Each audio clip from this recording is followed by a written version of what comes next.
Who knows what a placebo is? All know what a placebo is? Like a dummy pill or like a... Right. Now, studying this is like a placebo. Right?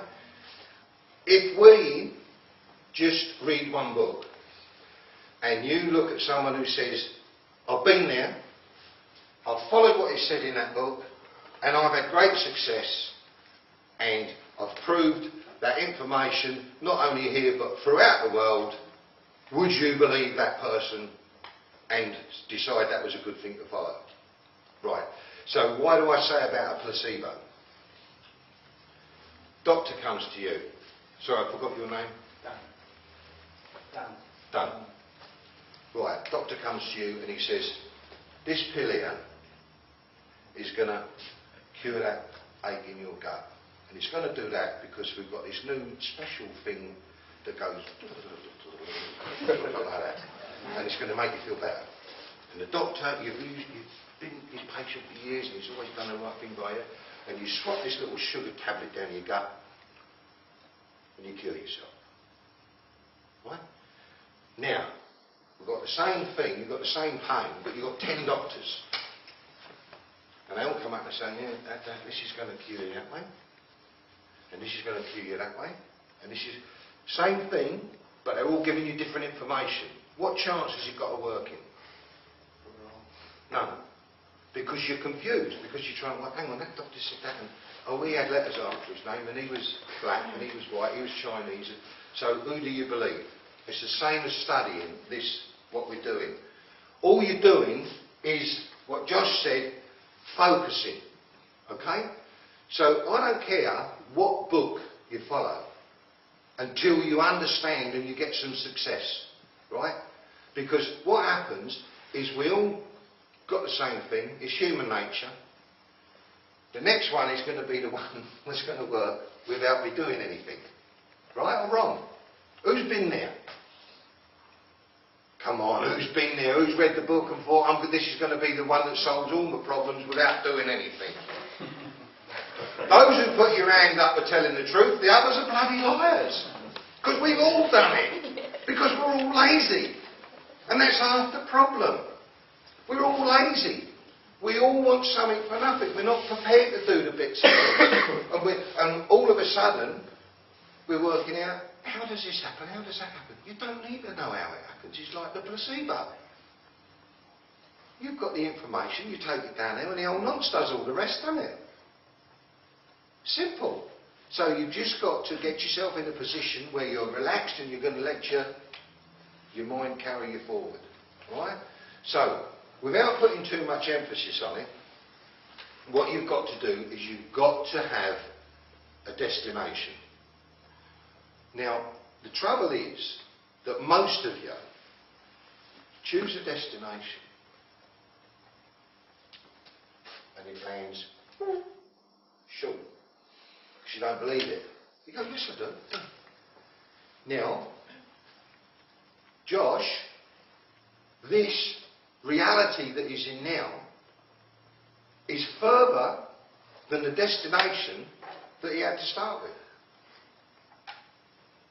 Right? Because really and truly, everyone laughed at him when he went on the TV and they said, how are you going to do it? He said, I don't know.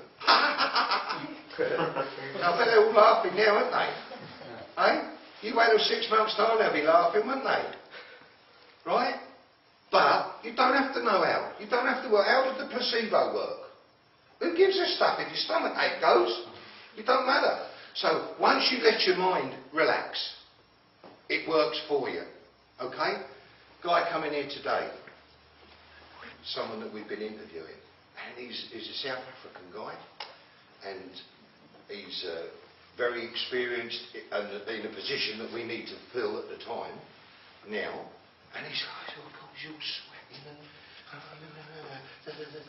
and I said, just relax. Well, I've done the old bit. What is it? Have I done everything I can?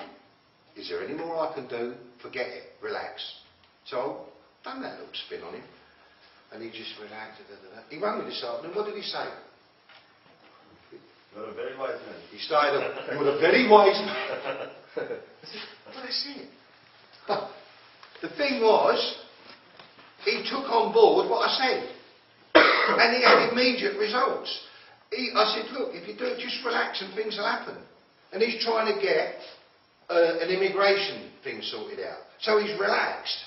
And he's been on the internet and gone click, click, click, click, click, and seen this geezer's face on the internet. True story. And he's got in a lift in Hay Street, and he's standing next to the bloke that he saw on the internet. And he said, are you Alan so-and-so? He said, yeah. He said, well, he told him the story. He said, look, come and see me. We've got a meeting with him Monday to sort his immigration. Now, that's a funny thing, isn't it? He's just relaxed and let things unfold. And yet, when he come in here, he wouldn't have bumped into anyone. He could have got run over. He wouldn't have known he'd been run over. Right? So, the basis, right? What have we got now? We've got to have a vision, and we've got to believe it. Now, it's a bit of a stretch, okay? Because to be honest with you, Josh's journey where he's gone from woe to go would have been a bit of a stretch for me, and I believe that I can fly, right? But it's happened because we've allowed it to happen, all right? So what you've got to do, you've got to have a vision. You've got to have something that you want. It's not, oh, that would be nice. What's the difference between desire and want? Anyone know? Emotion. No. Nothing. Well, I want is, it'll be okay and you won't be too upset if you get it or not. That's a good way to set a goal, isn't it? But desire is, I want, I need that, I want that. Okay? So the difference is the effort and the devotion that you're going to put into making that happen. Alright?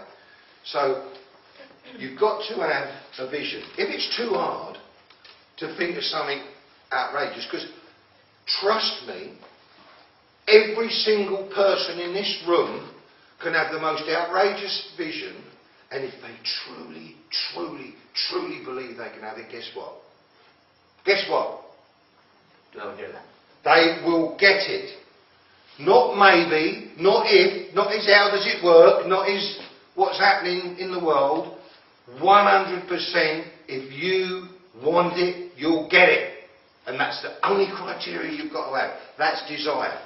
Alright? Now, if it's too hard to think of something too far, create new realities as you go along. Because that's all Josh has done, and Matt, they created new realities.